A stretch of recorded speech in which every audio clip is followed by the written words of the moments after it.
سلسلہ ٹوٹ گیا تھا جی، وہ آیت کوٹ کی تھی میں نے 36 71 سے لے کے 73 تک. یہ قرآن میں ہے کہ حیوانات اور مویشی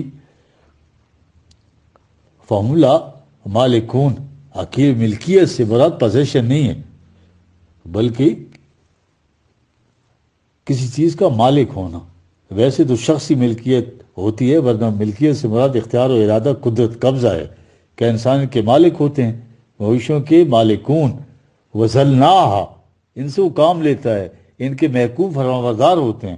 اس میں تذلیل کا پہلو بھی ہے. محکومیت اور فرمانبرداری کے لیے 20 الفاظ ہوتے ہیں. یہاں عرب جو ہے نا غیر المزلہ کہتے ہیں وہ گدھا جس پر بوجھ لادا ہوا اور پیچھے سے ڈنڈے بھی مارے جائیں اس کو.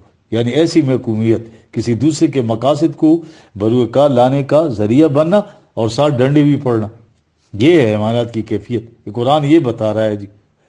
آگے آیت، تم اس پر سواری بھی کرتے ہو، نہ چھوڑ کر ان کو دودھ پی جاتے ہو، کھالے کھینچ لیتے ہو، مختلف قسم کے کام لیتے ہو، ان کو کھا بھی جاتے ہو. کہا یہ روزمرہ کا مشاہدہ. علم تراؤ، ہاں جی، انسان حیوان کے ساتھ یہ کچھ کرتا ہے. جہاں انسان دوسرے انسان کے مطلب یہ کچھ کر دے تو ان کے خون کا آخری قطرہ بھی چوس لے. یہ ہیں جو شکل و صورت تو انسانوں کی رکھتے ہیں مگر زندگی حیوانوں کی گزارتے ہیں. اب ایسے تمام انسان جو حیوان کی زندگی بسر کرتے ہیں، ان پر ان ساری چیزوں کا اطلاق ہو جائے گا. حیوانی سطح پر دوسرا انسان اس محکوم انسان کے ساتھ یہی کرے گا. جو کچھ انعام کے ساتھ کرتا ہے اس کو محکوم کر کے فرمانبردار بنائے گا. بوجھ بھی لا دے گا، ذلیل بھی کرے گا، ڈنڈے بھی مارے گا، چوس کر اس کے خون کا ایک ایک قطرہ لے جائے گا، ان کو کھا بھی جائے گا، کیونکہ انسان نہیں رہا. دیکھ رہے ہیں آپ کیسے ایکسپلائٹ کرتا ہے انسان حیوانوں کو، اور اس طرح ایک انسان دوسرے انسان کو ایکسپلائٹ کرتا ہے. قرآن کہتا ہے یہ انعام ہو گئے.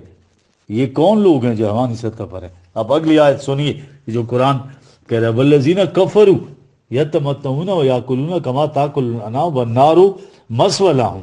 یہ 47 اس میں ان کی شرف انسانیت جھلس کر رہ جاتی ہے. حیوانوں کی طرح جیا اور ان کی طرح مر گئے. کھانے پینے میں تو اقدار کا کوئی تصور ہی، جو جی میں آئے اس سے وہ کام لیتا جائے. اس کو تو صرف چارے سے غرض ہے. جانور کو اقدار تو ہوتے نہیں ہیں اس میں.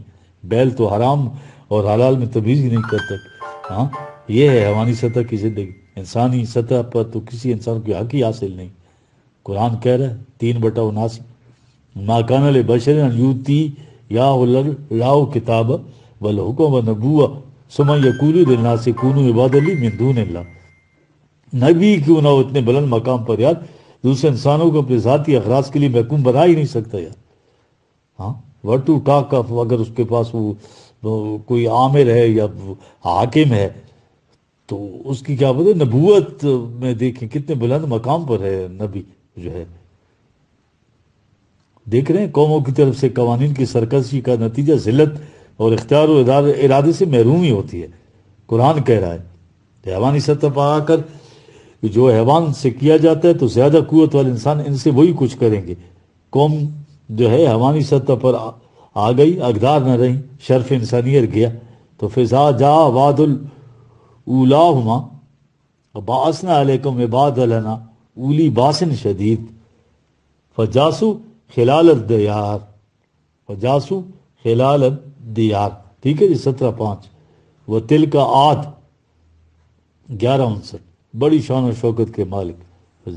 جہدوا بآیات ربہم وعصوا رسلہ واتبعوا امر کل جوار عنید. یہ 11:59 آیت ہے. جبر و سرکش لوگوں کے متی ہو گئے.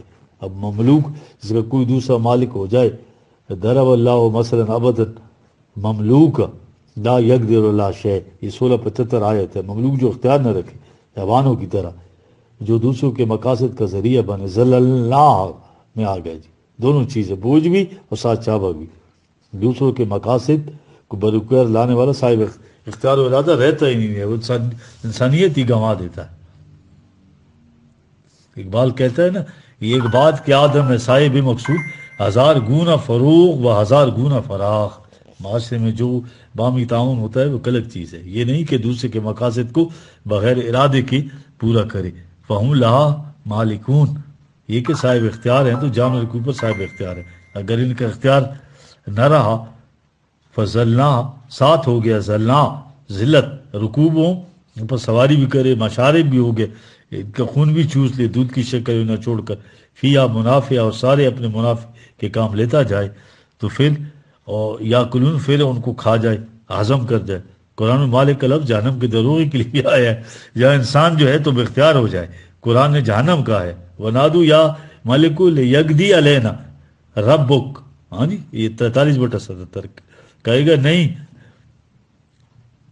ہمارا قصہ صاف کر دو، یہاں پہ اللہ سے کہو اپنے کالا انکم ماکثون، یا تم تو ہمیشہ رہو گے اسی حالت میں۔ یہ تو جو ہے تو چیز ہی ایسی ہے، یہ تو ایوولوشن ہے، ایوولوشن میں تو کوئی یا تو رک گیا یا آگے بڑھ گیا، یہاں پیچھے ہٹنے کی تو بات ہی نہیں ہے۔